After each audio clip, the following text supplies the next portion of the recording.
What's up, everybody? Brody here, and today I'm going to show you guys how I wrote, produced, mixed, mastered my song Feral, which as of filming this video just came out today. Very excited. I've been working on this song and the album surrounding it for the better part of this last year. So to finally have like release day feels awesome. This song, I really love how it turned out. I feel like it's one of the simplest songs on the album, but at the same time, one of the most effective, I think. Sometimes you just need to take a good idea and just like loop it and get the feeling, get the vibe right, and that's all you need, really. So I'll go through the instrumental and the vocals, the processing, all of that. And yeah, so starting with the instrumental, it actually started from a loop of mine. I have this in my most recent loop pack, actually. So there's definitely other beats out there with this loop, but I think that's fun. I think it's like, but yeah, there are things that I keep for myself, but it's kind of beautiful in a way that like a lot of art can be made with a similar idea, you know? I like made this one for my loop kit and then realized how attached I was to it and wound up writing over it and arranging it, turning it into a song, all of that.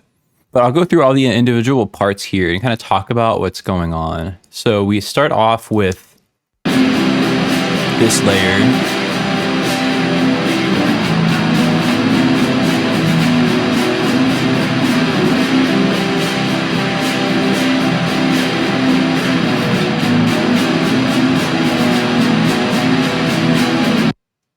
And that's the like guitar for the song.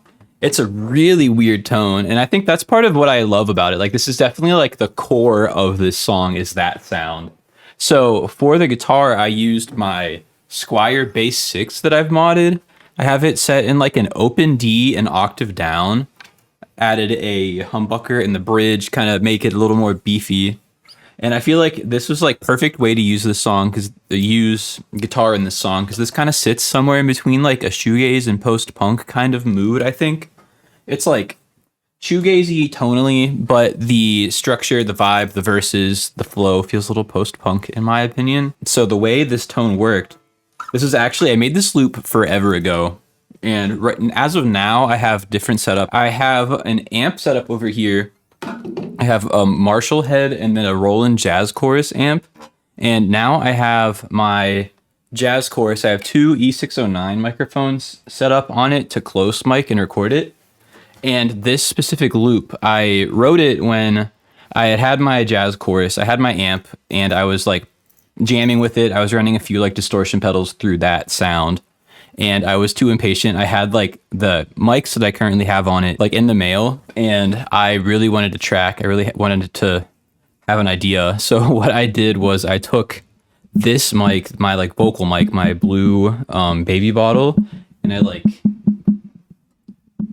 moved it all the way over and set it up like as near as I could to my amp. And it kind of made it was like a Bob Ross happy accident kind of moment. So like it was a distorted sound, chorusy.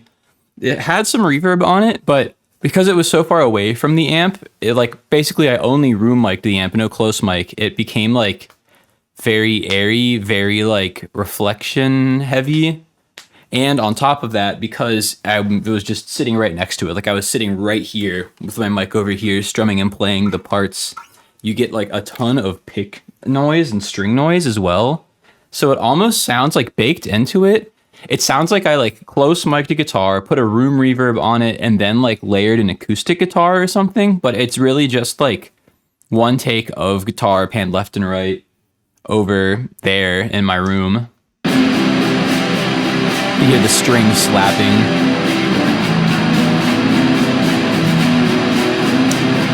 So yeah, a ton of chorus and distortion and then the string noise. And I've like, I don't know, I feel like I need to revisit that sound. I've since have like a more proper setup, so I'm not taking as many experiments, but this one really turned into something special. So yeah, that is the guitar sound. Next we have this, the lead.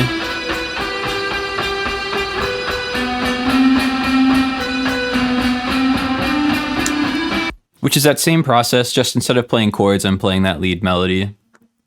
We got this.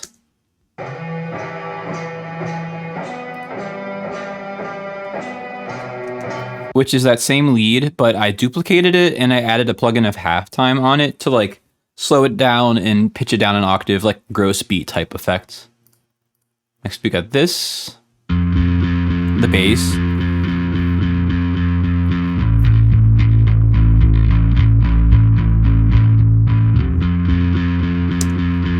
And that bass is also my bass 6. So I just played what I'll normally do. So I have the humbucker on the bridge. I'll use that for like more high gain chordy stuff. And then I'll switch to the neck and middle position and then dial up a bass tone. And then I can switch between guitar and bass with like the same instrument. That one also too, I was in a mood feeling that sound that I was carving. So this was also through my jazz chorus and like the distant mic. I just like really processed it heavily, like boosted the lows, kind of made it fit in context. So a lot of weird sounds, but I think because they're all similarly weird, it combines really well. Next we got this.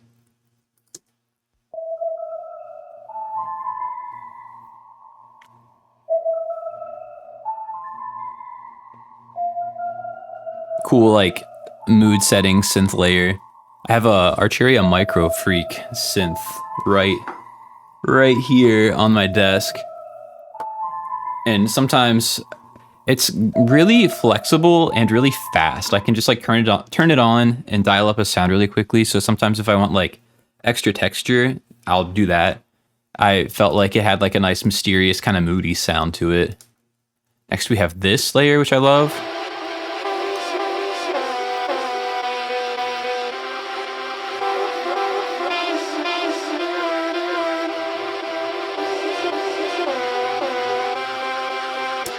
And that is a bunch of vocal layers of mine that I sampled. I like did a few different takes. I reversed them. I added tremolator, the Sound Toys tremolator, to kind of get like a bounce to it, like a rhythmic kind of, I think like saw wave going up kind of motion.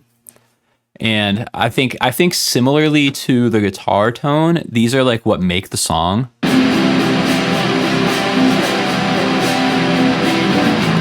Yeah, this is going on the whole song. Start to finish, it never stops. Same with the synth. I like doing that. I feel like in all of my songs, there are elements that go on through the whole time. There's something small in the background that like sets the tone, sets the mood, puts the song in a space, really. And this one is very, I don't know, very cool to me. I love it. Yeah, aside from that, we have a few things that happen. These are different. The outro.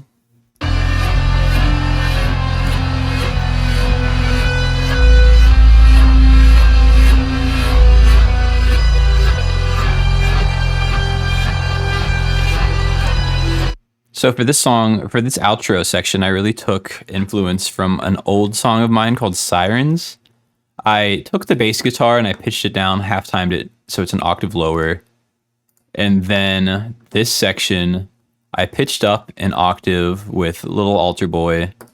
I love Little Altar Boy because if it's a polyphonic source, it like really goes really glitchy because it always expects like a monophonic sound. So I did that, added some reverb and delay to it.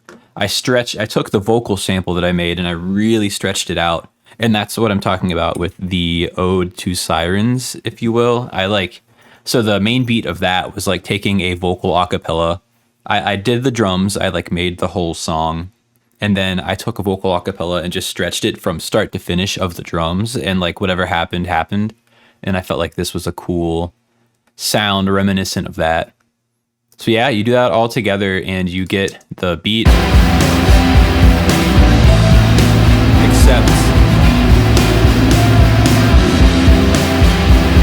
except the drums, which again, this is a simple one for me. A lot of times I'll go through a bunch of different kits and a lot of processing, but with this one, it was just a very quick, honestly, I probably made this beat in like 30 minutes. I just threw the loop in, structured it out, and did these drums. I'm using Easy Drummer 3, and I want to say the Into the Dark kit. No, actually, the Post Rock kit. There's a few different kits that I will go between depending on the songs. I love this post-rock kit. It's like a Icelandic producer that worked with like Sigur Rós and a lot of those similarly like big roomy sounding bands, and I just like love the sound of this kit. It's got a very big room. It's very like not close mic'd of a sound, and I felt like that like liveness really added to the song. With this song, Feral, with a lot of the songs on this album, I'm really making a point to have like modern sensibility when it comes to the writing, but kind of going more nostalgia inspired with the mixing. Like I don't want to make everything sound super crisp and clean and modern and like I don't know. I want some like messy sounds, some extra room, some like I want it to sound like it was a little more raw, a little more DIY, and I think that this kit specifically helps a ton with that. So just running that kit, I've got some radiator, a little bit of like tube saturation. I've got a distressor blended for some like parallel compression. The little EQ scoop just kind of carving out some space. Then SSL bus comp to kind of glue it all a little further. And yeah, it's simple. It let's see here. Nothing too crazy with the drums, but I'll play through a little bit of it.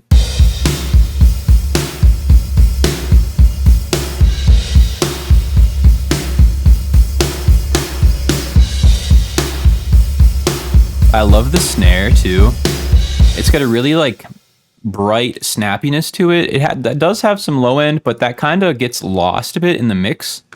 But I think that's really cool. I think like a lot of like, as much as I love a punchy snare, a lot of like classic shoegaze and post punk and like 80s 90s does not have much body to their snare.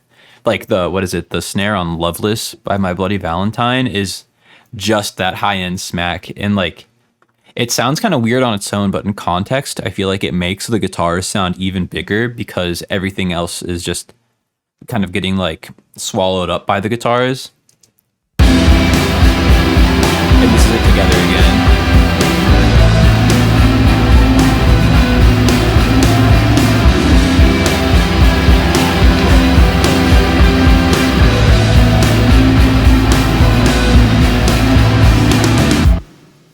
Nice.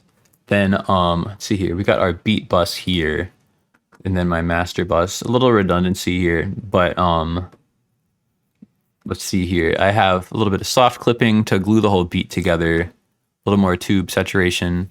Oxford Inflator I love just for like kind of another flavor of like soft clipping wave shaping. It's got the little triangle on it because my internet is down, so it's not wanting to load at the moment. A little bit of soothe, just hardly doing any, but just kind of taming some harshness, some edge. L3 limiter, just making sure it's not clipping.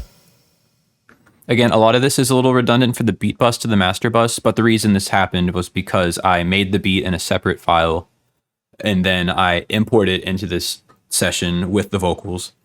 So I kind of just was moving, and that's how it happened. A little bit of a low end boost, and then my classic Soothe 2 sidechain to the vocal bus. So whenever vocals come in, specifically in the mid range, you'll see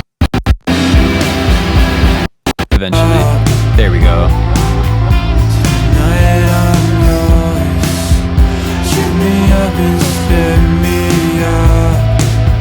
It's just a really nice way to make room for vocals without taking away from the beat. Like it only subtracts from the beat when the vocals are there and when they're taking up that frequency range.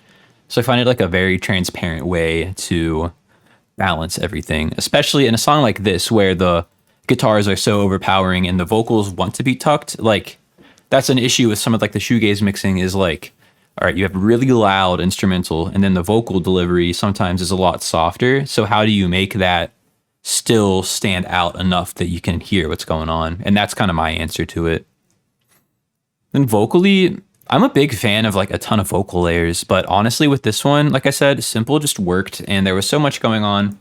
I didn't want the vocals, I wanted the vocals to sit in their place. I didn't want them to be like on top. So I kept it simple. On the verses, I want to say this is just like, let's see, tube. Yep, just like a regular take and then a falsetto octave that I sang over top of it. I have some distortion and things going on. See, the main chain for both of them really is 1176 and LA 3A. For this like 90s sound, I love the 3A because it's less of like it's not a, correct me if I'm wrong, but it's not a tube compressor. It's a little bit faster, a little bit more like solid, statey, gainy, like, I don't know. It just feels thematically correct for this song. Then we got another Radiator. That's always my go-to for just like a little bit of tube grit.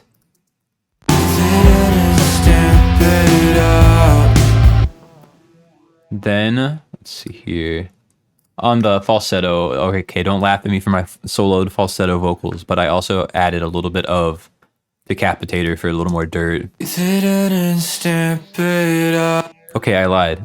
Decapitator on the main vocal, and then this super tuned one is my falsetto.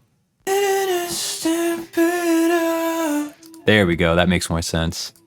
And now for both of these, I have a few different buses going on for sends. I have you'll hear this all over the album, but I love the UAD Space Echo. They call it the Galaxy Tape Echo. Whenever I have real studio money, this is like one of the first things I want to add to my setup. It's blurred out because sometimes when I'm not on the internet, it's weird. I don't know, but it's just a really nice organic sounding delay and reverb.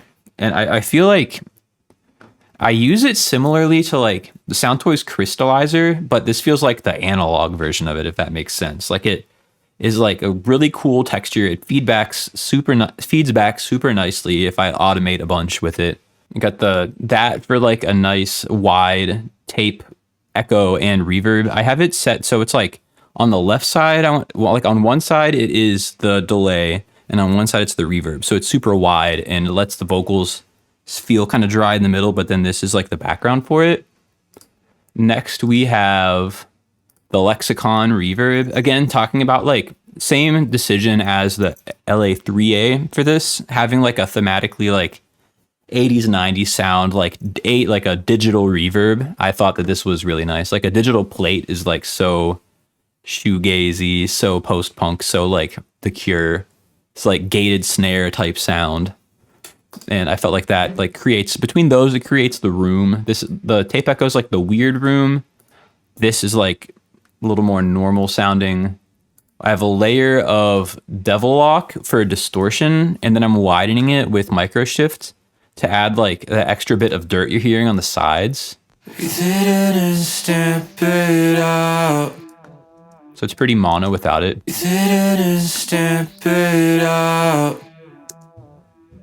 And then lastly, we have the delay, the like not weird tape echo delay, but like the actual main delay that I'm using.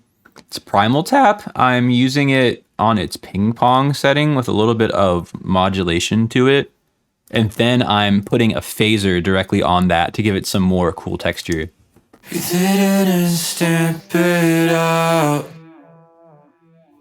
Tonight I'm yours. I love phaser. I think that really just like adds a lot of the weird like swirlingness of the song.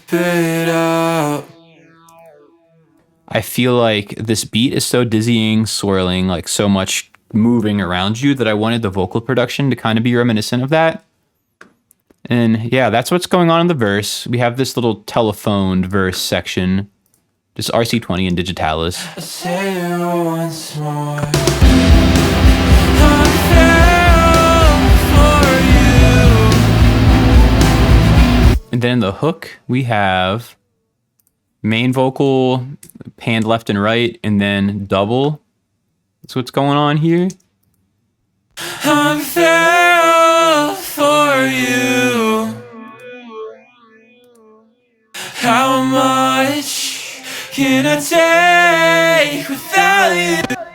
So yeah, these wide layers, let's kind of add some width, make it feel a little bit bigger than before. I intentionally made them soft and not like shouty layers, just so the song didn't get too intense.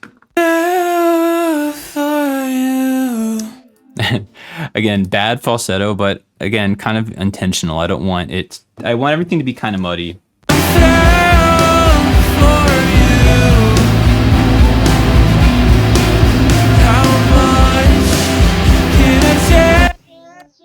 Yeah, and that's essentially it. It's like pretty simple, just verse, chorus, verse, chorus. The production not too intense, but I like the mood the song takes, or with the vocals over here, right in the session. I think that's a really nice part of Logic, like the note taking and like the way this worked. I remember like I was on a drive listening to this beat, and I came up with the hook idea. The beat, if you look at it, the loop was called Feral, so like the naming of that loop for me is what like inspired the theme of the song. I felt like the topic of that really related to like what was going on in my life, what I felt like talking about. So it was like perfect metaphor. And yeah, I basically came in with this session, recorded the hook that I had in mind while I was driving, and then just like was using this sketchpad ideas until I came to this as the song. But yeah, that is Feral. That is this song. I hope this was interesting to you or helpful. I love breaking down how I made these and kind of showing my process. Made it this far, I really appreciate it. And there will be more on the way. I'm very excited. We started the album rollout. We have more coming, more songs, more videos, more of a lot of things. So the classic big things coming soon. But yeah, awesome. Appreciate y'all. Peace out. Stream Feral.